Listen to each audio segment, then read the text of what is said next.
નમસ્કાર દર્શક મિત્રો, ગુજરાતી ભાષાની નંબર 1 ચેનલ ડીડી ગિરનારના કૃષિ દર્શન ફોન ઇન લાઈવમાં હું કૃપા ત્રિવેદી આપ સૌનું હાર્દિક સ્વાગત કરું છું. દર્શક મિત્રો, પશુપાલનના વ્યવસાયની સફળતાનો મુખ્ય આધાર દૂધ ઉત્પાદકતા પર રહેલો હોય છે અને આ દૂધ ઉત્પાદનનો આધાર પશુઓના આરોગ્ય પર. જી હા દર્શક મિત્રો, પશુઓનું આરોગ્ય દૂધ ઉત્પાદન પર ખૂબ જ સીધી અને મોટી અસર કરે છે અને પશુ આરોગ્યની વાત આવે ત્યારે ખરવા મોવાસાનો રોગ એ ઘણી બધી વખત પશુપાલકો માટે મોટી સમસ્યા સાબિત થતો હોય છે. આથી જો આ રોગ વિશેની યોગ્ય માહિતી પશુપાલકો પાસે હોય તો ઘણી મદદ થઈ શકે છે. તો મિત્રો, આજના આપણા કાર્યક્રમમાં આપણે વાત કરીશું પશુઓમાં ખરવા મોવાસા રોગની અસર વિષય પર.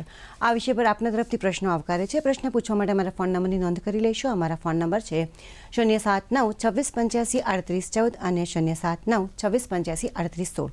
આપ જ્યારે પણ અમને ફોન પર પ્રશ્ન પૂછો ત્યારે ટીવીનો અવાજ બંધ રાખશો, જેથી કરીને અમે આપના પ્રશ્નને સારી રીતે સમજી શકીએ. તો મિત્રો, પશુઓમાં ખરવા મોવાસા રોગની અસર આ વિષય પર વિગતવાર માહિતી અને માર્ગદર્શન આપવા માટે વિષય નિષ્ણાંત તરીકે આજે આપણી સાથે ઉપસ્થિત છે ડૉક્ટર ધીરેન્દ્ર કાપડિયા સર, કે જેઓ નાયબ પશુપાલન નિયામક તરીકે કૃષિ ભવન ગાંધીનગર ખાતે પોતાની ફરજ બજાવે છે. નમસ્કાર ડૉક્ટર ધીરેન્દ્ર કાપડિયા સર, કૃષિ દર્શન ફોન ઇન લાઈવ અને સ્ટુડિયોમાં આપનું હાર્દિક સ્વાગત છે. પશુઓમાં ખરવા મોવાસા રોગની અસર એ વિશે અમે આપની પાસેથી ઘણી બધી માહિતી મેળવીશું. આપણા પશુપાલક મિત્રો પણ એમની સમસ્યાઓ રજૂ કરશે ફોન દ્વારા. તો કાર્યક્રમના પ્રારંભમાં એ જ પ્રશ્ન કે પશુઓમાં ખરવા મોવાસા રોગ શું છે અને આ રોગ શેનાથી થતો હોય છે? નમસ્કાર દર્શક મિત્રો, પશુઓમાં જે ખરવા મોવાસા રોગ છે, જેને ઇંગ્લિશમાં ફૂટ એન્ડ માઉથ ડિઝીઝ કહેવામાં આવે છે, કે જે પશુઓની પગની ખરી અને મોઢામાં આ રોગની અસર થતી હોય છે. એટલે આ રોગ જે છે એ એક વાયરસથી થતો રોગ છે. એક બહુ નાનો એક વાયરસ છે, પણ ખૂબ ચેપી વાયરસ છે, જેના કારણે પશુઓમાં આ ખરવાસા મોવાસા રોગ થતો હોય છે. બરાબર છે. એટલે આ ચેપી પ્રકારનો રોગ છે. જી, હવે આ પશુઓમાં ખરવા મોવાસાનો રોગ આવ્યો છે એવી ખબર પશુપાલક મિત્રોને કેવી રીતે પડી શકે? દર્શક મિત્રોને ખાસ પશુપાલકોને જણાવવાનું કે જે રોગ છે એનું નામ જ એવું છે, ખરવા મોવાસા. એટલે સૌપ્રથમ એ ખરવા પશુઓની મોઢામાં અને ખરીમાં આ રોગ અસર કરતો હોય છે અને સૌપ્રથમ પશુઓને આ રોગની અંદર તાવ આવે છે શરૂઆતના દિવસોમાં, અને ત્યારબાદ એના મોઢામાં એપિથેલિયોટ્રોપિક વાયરસ છે, એટલે ચામડી ઉપર એ આ વધારે અસર કરે છે. એટલે મોઢાની ચામડી છે, ઉપરના જડબા છે, જીભ ઉપર છે, આ રોગના નાની નાની ફોડલીઓ થાય છે અને એ ફોડલીઓ પછી થોડા દિવસની અંદર એ ફોડલીઓ ચાંદામાં રૂપાંતરિત થઈ જાય છે. એ જ રીતે પગની બે ખરી છે એની અંદર પણ આની ફોડલીઓ થાય છે અને ફોડલીઓ ફૂટી જાય એટલે પછી ત્યાં ચાંદા પડતા હોય છે. એટલે આ રોગની અંદર આની જે વિશેષતા છે એ ખાસ એ છે કે મોઢું અને પગ પશુઓના, જેની અંદર આ રોગના ચિહ્નો વધુ જોવા મળતા હોય છે. એટલે આપે જે જણાવ્યું ચિહ્નો જો દેખાતા જોવા મળે તો પશુપાલકોએ આ બાબત માટે સાવધાન સચેત થઈ જવું જોઈએ. જી સર, હવે આ ખરવા મોવાસા રોગ છે પશુઓમાં ન થાય, આપે એના ચિહ્નો બતાવ્યા કે કેવી રીતે ઓળખી શકાય, પણ થાય નહીં, prevention is better than cure, તો એના માટે શું કાળજીઓ લેવી જોઈએ? દર્શક મિત્રોને જણાવવાનું કે આ જે રોગ જે છે એ ખૂબ ચેપી રોગ છે અને પશુઓના જ્યારે રોગ શરૂઆત થાય ત્યારે એને મોઢામાંથી લાળ પડવાનું ચાલુ થાય છે અને એ લાળ એટલી બધી ચેપી હોય છે કે આ વાયરસના સંપર્કમાં એના જો ખોરાક છે અને એનું પાણી છે, બરાબર છે, જ્યારે આ લાળથી કોઈ બીજા પશુઓ જો એના સંપર્કમાં આવે તો તાત્કાલિક બીજા પશુઓને આ રોગ લાગી જાય છે. કોઈ ફાર્મ હોય, ડેરી ફાર્મ હોય, તો જેની અંદર એક પશુઓને આ રોગ થયો હોય તો થોડીક વાર એક જ દિવસની અંદર ઓલમોસ્ટ જો પશુઓનું રસીકરણ કરવામાં આવેલ ન હોય તો તમામ પશુઓને આનો ચેપ લાગી જાય છે અને ખૂબ મોટું આર્થિક નુકસાન આની અંદર થતું હોય છે. એટલે ખાસ એ છે. બીજું આ ઉપરાંત જે પશુઓની જે ચાકરી કરતા હોય છે, જે માણસ છે એ જે પશુઓને ચાકરી કરે છે ત્યારે એના જે વાસણો છે, ખોરાકના વાસણો છે, ઘાસચારો છે, આ બધી વસ્તુઓને જ્યારે અડે છે, પોતાના એના કપડાં છે એ કપડાથી બીજા પશુના સંપર્કમાં જાય છે, ત્યારે પણ આ કપડાં મારફતે પણ એને બીજા પશુ, જે તંદુરસ્ત પશુ છે, એને આનો ચેપ લાગી જતો હોય છે. એટલે ખૂબ જ ચેપી છે. જેટલા પશુઓને તમે આ જે રોગનો સંપર્કમાં આવ્યું હોય એ પશુને તમે તાત્કાલિક એને અલગ કરી દેવું જોઈએ. બીજા પશુઓને, તંદુરસ્ત પશુઓને આ રોગિષ્ટ પશુથી અલગ રાખવું જોઈએ, જેથી કરીને આખા ફાર્મમાં કે બીજા બધા પશુઓને આ રોગનો શિકાર બને નહીં. બરાબર છે સર, આપે જણાવ્યા મુજબ આ ખૂબ જ ચેપી પ્રકારનો રોગ છે કે ઝડપથી બીજા પશુઓમાં ફેલાઈ શકે છે. કાળજી માટે જી અત્યારે એક આપણા દર્શક મિત્ર ફોન લાઈન પર જોડાયા છે રાજેશભાઈ. હલો.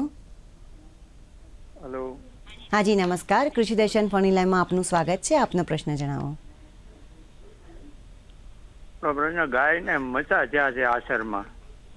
હા માંગરોળથી પ્રશ્ન છે એમનો. હા, આપની જે વાત કરી કે મસા થયા છે, એ શરૂઆતમાં જો આ પશુઓને ખરવાનો રોગ લાગ્યો હોય તો ખરવાના રોગમાં આંચળમાં પણ ઘણી વખત ફોડલીઓ થતી હોય છે, અને તમે એને સમયસર જો દવા એની ના થાય તો ઘણી વખત એ મસામાં પણ પરિવર્તન થતું હોય છે. પરંતુ જો મસા બહુ લાંબા સમયથી હોય તો એક એની હોમિયોપેથિક દવાઓ અવેલેબલ છે થૂજા કરીને, તો તમે નજીકના કોઈ પશુ સારવાર કેન્દ્રનો સંપર્ક કરી અને પશુઓને એ દવા અપાવડાવો, જેથી કરીને મસા છે એ તરત નીકળી જશે. જી ડૉક્ટર કાપડિયા સર, આપણે વાત કરી હતા કે કયા પ્રકારે કાળજી લેવી જોઈએ, તો આપે જણાવ્યું કે રસીકરણ છે એની એક પ્રાથમિક બાબત છે. તો ખરવા મોવાસા રોગ સામેની રસી છે એ ક્યાંથી મેળવી શકાય અને પશુપાલકોએ પોતાના પશુ માટે ક્યારે મુકાવવી જોઈએ, કયો યોગ્ય સમય કહેવાય, એ વિશે વાત કરીએ. આ જે રોગ છે વિશ્વના ઘણા બધા દેશોની અંદર આ જોવા મળે છે, ખરવા મોવાસા રોગ. અને આની જે રસી છે ભારત સરકારને દ્વારા વિનામૂલ્યે તમામ આખા દેશમાં વિનામૂલ્ય રસી આપવામાં આવે છે. આ રોગની જે રસી જે છે એ જ આનું બચવાનું મોટું સાધન છે, કારણ કે એક વખત રોગ આવી ગયા પછી પશુ એની અંદર સપડાઈ જાય છે, પછી રસી મૂકવાથી કોઈ ફતલબ થતો નથી. એટલે દરેક પશુપાલકોને મારી નમ્ર વિનંતી છે કે વર્ષમાં 2 વખત આ રોગની રસી સરકારશ્રી દ્વારા વિનામૂલ્યે મૂકવામાં આવે છે, તો એનો લાભ લે. અત્યારે હાલમાં રાજ્યના તમામ પશુ સારવાર કેન્દ્રો ખાતે વિનામૂલ્યે ખરવાસા મોવાસા રોગની રસી મૂકવાનું અભિયાન ચાલી રહ્યું છે. તો આની અંદર તમે તમારા પશુને રસી મુકાવો નજીકના પશુ સારવાર કેન્દ્ર ખાતે લઈ જઈને, અને એની ભારત પશુધન એપમાં એની એન્ટ્રી કરાવો. આ ખૂબ જ જરૂરી છે. રોગની રસી જે મૂકવાનું જે શિડ્યુલ છે એ હું આપને જણાવું તો જે નાના બચ્ચા છે એને 4 મહિને એનો પહેલો ડોઝ આપવાનો હોય છે. 4 મહિના બાદ એનો બૂસ્ટર ડોઝ છે 1 મહિના બાદ પછી આપવાનો હોય છે, અને ત્યારબાદ દર 6 મહિને આ રોગની રસી આપવામાં આવે છે. સામાન્ય રીતે જોઈએ તો ફેબ્રુઆરી મહિનામાં પશુપાલન ખાતા દ્વારા આનો એક આખું ડ્રાઈવ ચલાવવામાં આવે છે. ફેબ્રુઆરી અને જુલાઈ ઓગસ્ટ મહિનાની અંદર એનો ડ્રાઈવ થતો હોય છે. ઘણી વખત થોડાક સમય આગો પાછો પણ થતો હોય છે, પરંતુ વર્ષમાં 2 વખત આ રોગની રસી મુકાય તો આપણું પશુ તંદુરસ્ત રહે છે અને ભવિષ્યમાં ક્યારેય એને ખરવાનો રોગ થતો નથી. જી દર્શક મિત્રો, આપ જોઈ રહ્યા છો કૃષિ દર્શન ફોન ઇન લાઈવ, ને આજે આપણે વાત કરી રહ્યા છીએ પશુઓમાં ખરવા મોવાસા રોગની અસર વિષય પર. આ વિષય પરની ચર્ચા યથાવત છે. સમય થયો છે વિરામનો. મળીએ નાનકડા વિરામ બાદ.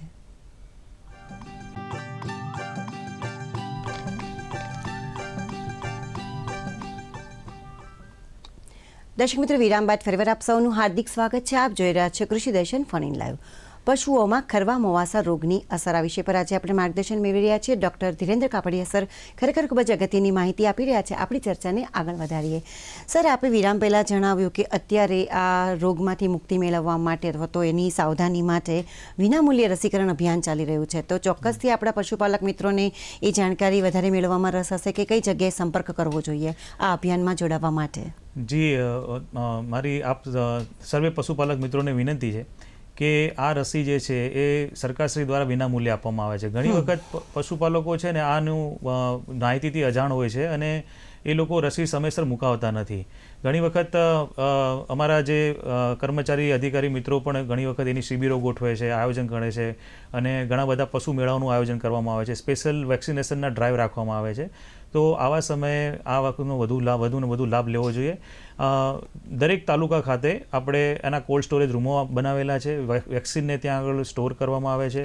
ત્યારબાદ અમારા જે પ્રાથમિક પશુ સારવાર કેન્દ્રો છે ત્યાં પણ રસીને આપણે આપવામાં આવે છે. આ ઉપરાંત આપણે ત્યાં ડેરીના કોઈ કેન્દ્રો હોય તો ડેરીના પણ કેન્દ્રો ખાતે પણ આનું વેક્સિન આપણે આપવામાં આવે છે, અને તમામ પશુપાલકોને વિનામૂલ્યે આ રસી મળે એની તમામ વ્યવસ્થા કરવામાં આવે છે. આપના તાલુકામાં પશુ દવાખાના હોય છે તો ત્યાં આગળ તાલુકા પશુ ચિકિત્સા અધિકારી હોય છે.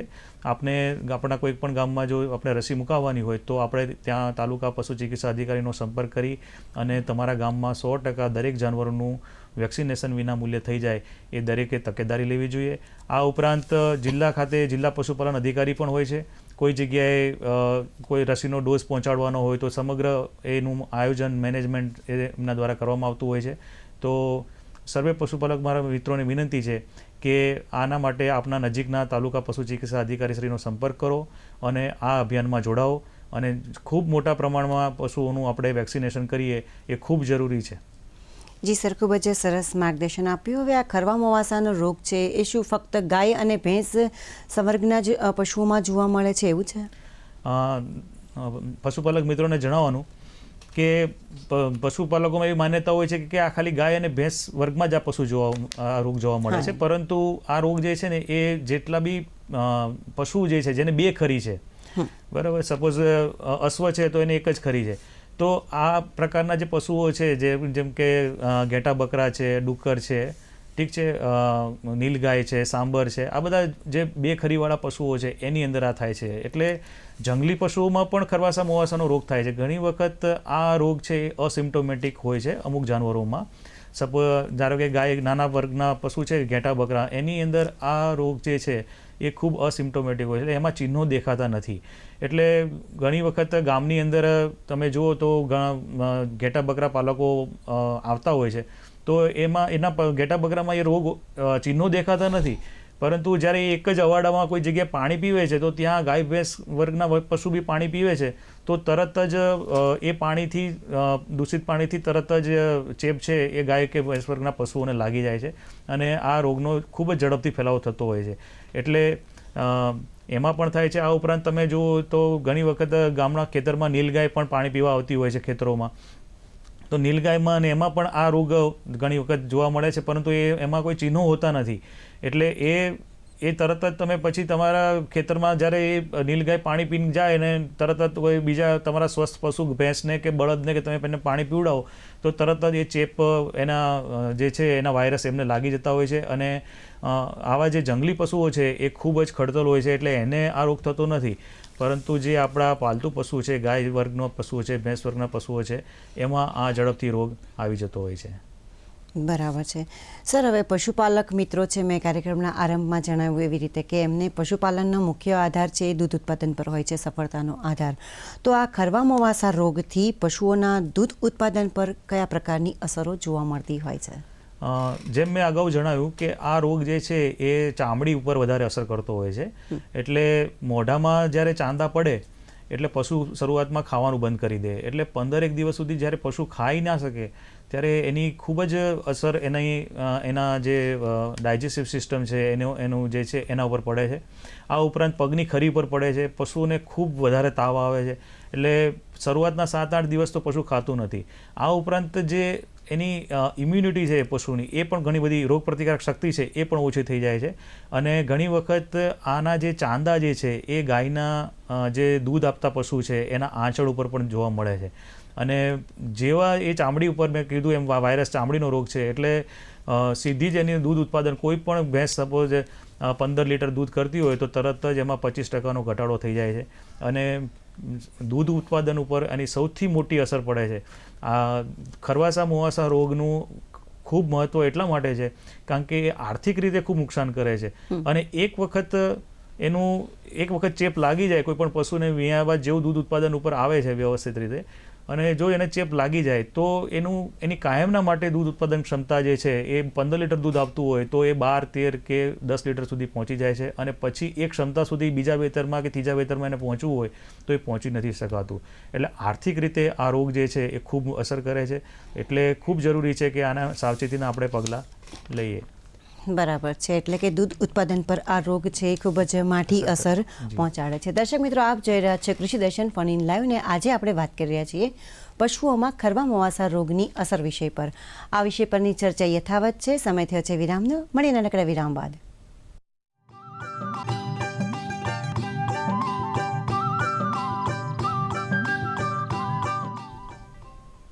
દર્શક મિત્રો, વિરામ બાદ ફરીવાર આપ સૌનું હાર્દિક સ્વાગત છે. આપ જોઈ રહ્યા છો કૃષિ દર્શન ફોન ઇન લાઈવ.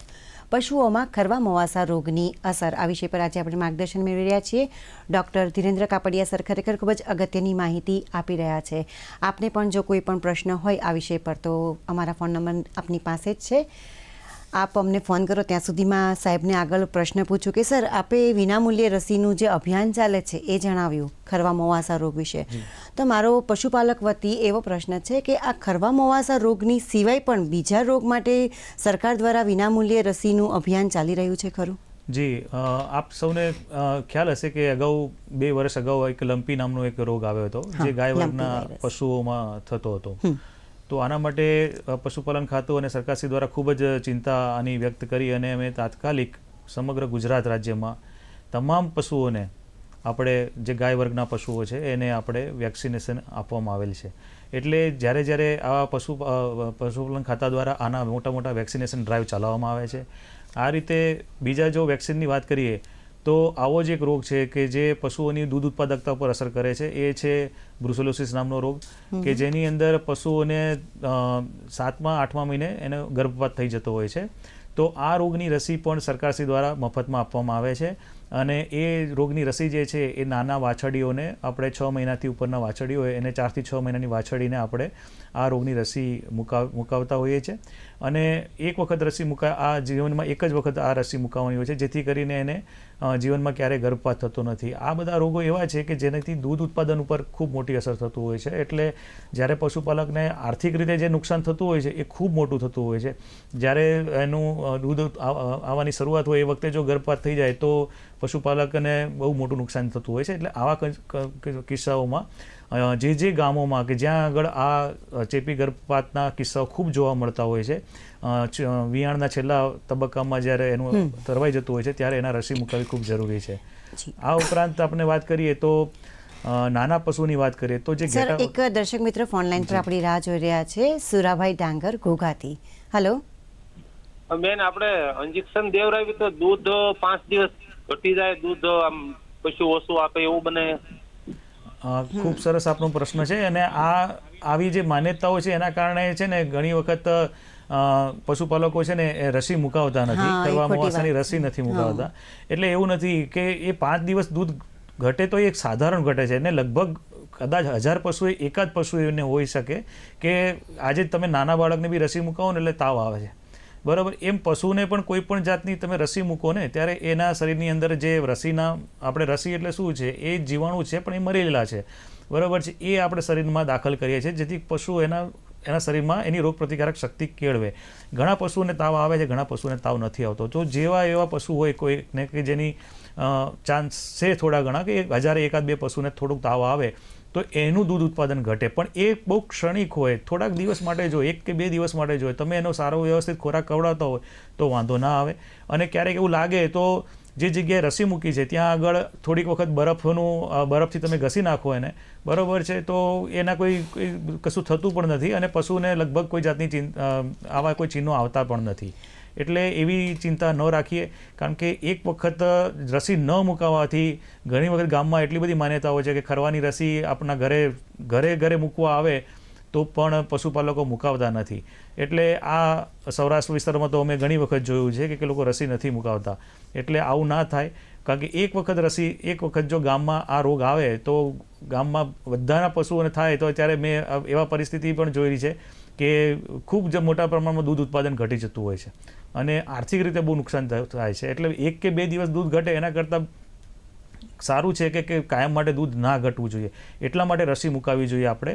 એટલે ખાસ પશુપાલક મિત્રો આવી કોઈ માન્યતા રાખે નહીં. અને ખૂબ જ જરૂરી છે કે રસીકરણ છે એને અનુસરવું જ પડે. સર આ જે ખરવા મોવાસાનો રોગ છે એ રોગથી પશુઓ છે એમાંથી મનુષ્યમાં લાગુ પડી શકે ખરો?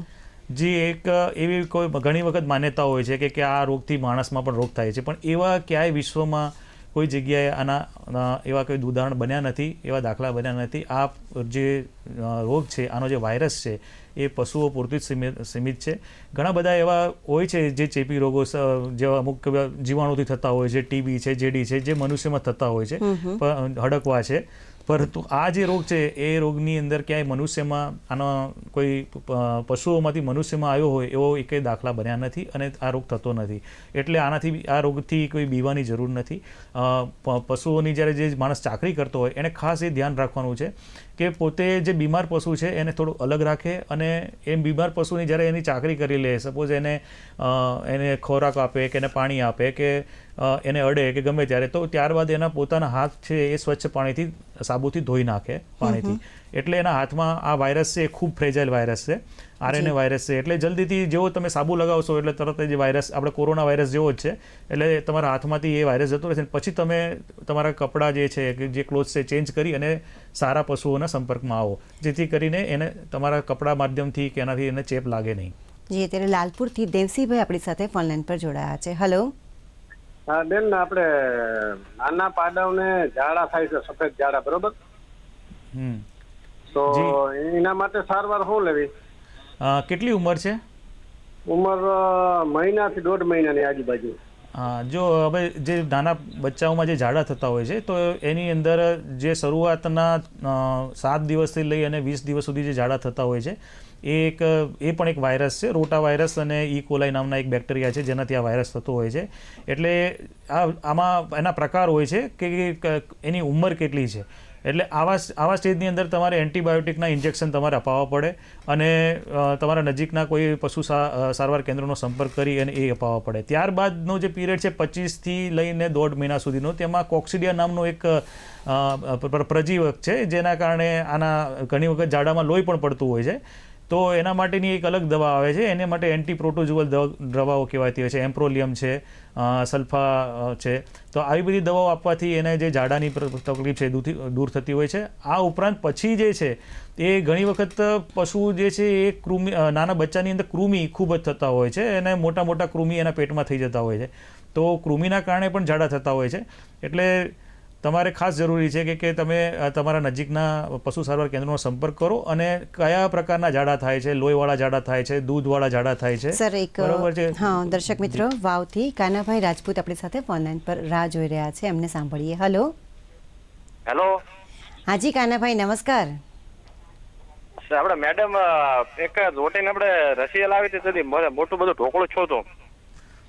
જી, આપ જે વાત કરો છો કે રસી મૂકવાથી જે થયું છે સોજો, ક્યારેક આવું થઈ શકે તો એને વખતે તમે મેં તમને અગાઉ બી કીધું કે 1000 એક જ પશુને આવું થાય, બધા પશુને થઈ શકે એવું નથી. એટલે તમે ત્યાં આગળ એને બરફથી જ્યારે બી રસી મૂકીને જાય તો તેને તમારે તાત્કાલિક એને બરફ ઘસી નાખો. એટલે આ જે છે અત્યારે બી થયું હોય તો તમે એને બરફ લગાવી નાખો, બરાબર છે, તો એ તરત જ એ શાંત પડી જશે, એ ઢોકળું તમારે જે તમે કહો છો એ બેસી જશે. જી સર, આપ અહીં પધાર્યા અને અમારા દર્શક મિત્રોના વિષય પર ખરેખર ખૂબ જ અગત્યની જાણકારી પૂરી પાડી, એ માટે આપનો ખૂબ જ આભાર. નમસ્કાર. દર્શક મિત્રો, આજના કાર્યક્રમમાં આપણે પશુઓમાં થતા ખરવા મોવાસા રોગની અસર એ વિશેની જાણકારી મેળવી. એ આપના વ્યવસાયમાં આપને ખૂબ ઉપયોગી થઈ રહેશે એવી શુભેચ્છાઓ સાથે રજા લઈએ પહેલાં આગામી બુધવારના કૃષિ દર્શન ફોન ઇન લાઈવનો વિષય જણાવી દઈએ. આગામી બુધવાર તારીખ 30/10/2024 સાંજે 5:30 આપ જે વિષય પર પ્રશ્ન પૂછી શકશો એ વિષય છે કમલમ ફળને ઉતાર્યા પછીની માવજત અને મૂલ્યવર્ધન. દર્શક મિત્રો, તારીખ, વિષય અને સમય ફરી એક વખત નોંધી લેશો. તારીખ 30/10/2024 બુધવારે સાંજે 5:30 આપ જે વિષય પર પ્રશ્ન પૂછી શકશો એ વિષય છે કમલમ ફળને ઉતાર્યા પછીની માવજત અને મૂલ્યવર્ધન.